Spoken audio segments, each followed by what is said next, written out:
you and Davion pressure guys all day, make all passes, make it really something all night. What kind of defensive potential do you see?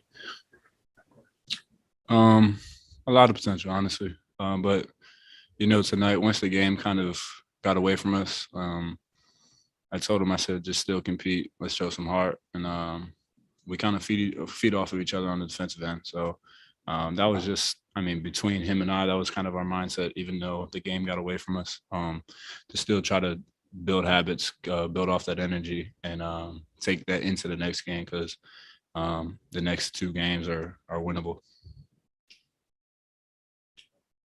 Go ahead, Avery.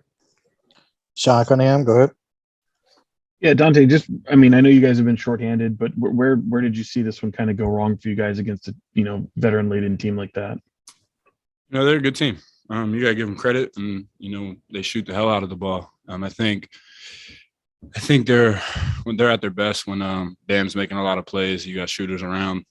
They do a great job of cutting. So I think they locked in on the defensive end. We missed some shots early, and they made a lot of shots early. So their confidence went up, ours went down, and they kind of got away from us, I think. Any other questions for Donte? Guess we'll go back to Sean, and then we'll go to James. Yeah, I guess just following up on that, you guys, kind of cut I think it was a 16-point deficit early on, and then they, stretch it back to I think 18 before the half. Just how much did that kind of feel like it maybe took some of the wind out of your sails? That was, what was that, right before halftime? I think we cut it. They came out in the third quarter and started firing. And I think they made that big run coming out in the third quarter, and I think that's where it kind of got away from us. I think going into the half, we were confident, we were moving the ball, and I think we kind of got away from that in the third quarter, and that's where the kind of game just slipped away from us. James? Yeah, Donte, even though you guys aren't winning every game, it feels like the physicality of your team is rising. You guys are playing a more physical brand. Do you feel that? You weren't here early in the season to see where this team did not play physical, but just since you've been here, do you feel it? Yeah, I think it's just, I think guys are kind of taking pride in that one-on-one matchup every night, and then collectively, we're playing with a lot of energy on the weak side. I think you don't look at this game, but overall, I think, like you said, the energy's higher, physicality's higher, and guys are kind of taking more pride on the defensive end, and that's what we have to be. That's kind of what the next step for us is, to build off of that, is for us to be a good defensive team, because offensively, when you move the ball and you get open shots, some nights are going to fall, some nights they're not. But when you can pride yourself on the defensive end, that's what separates, the mediocre teams from the good teams. Jason? Hey, Donte. I'm wondering, as you look ahead a little bit, to what your contract situation is in the summer, does this feel like a little bit of a kind of a two-way audition where you and the team are both kind of feeling each other out to see what the long-term fit might look like?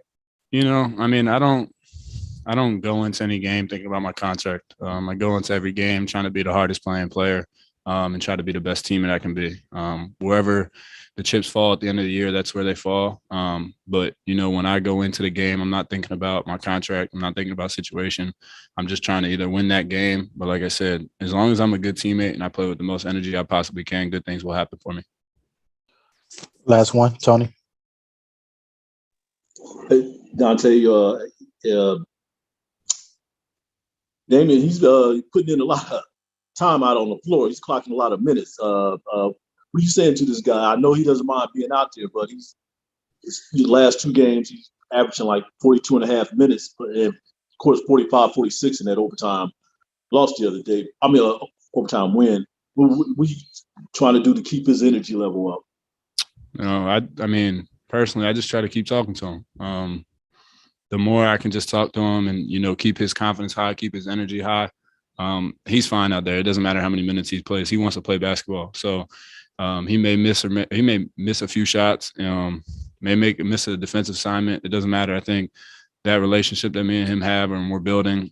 We can get on each other. I can get on him. He understands it's coming from a good place. And, you know, when you do that and you know that somebody has confidence in you, your energy level is, you know, it stays high. I think guys' energy level gets kind of low when, you know, you feel like you have a bunch of people on your back. You're trying to do the right thing and there's a bunch of ears. So like for me, just making things simple for him, giving the advice that I had over the last 3-4 years to him, and just going from there and just letting him play ball. At the end of the day, he's a hell of a player. And no matter how many minutes he's going to be on the court, he's going to make the right decision.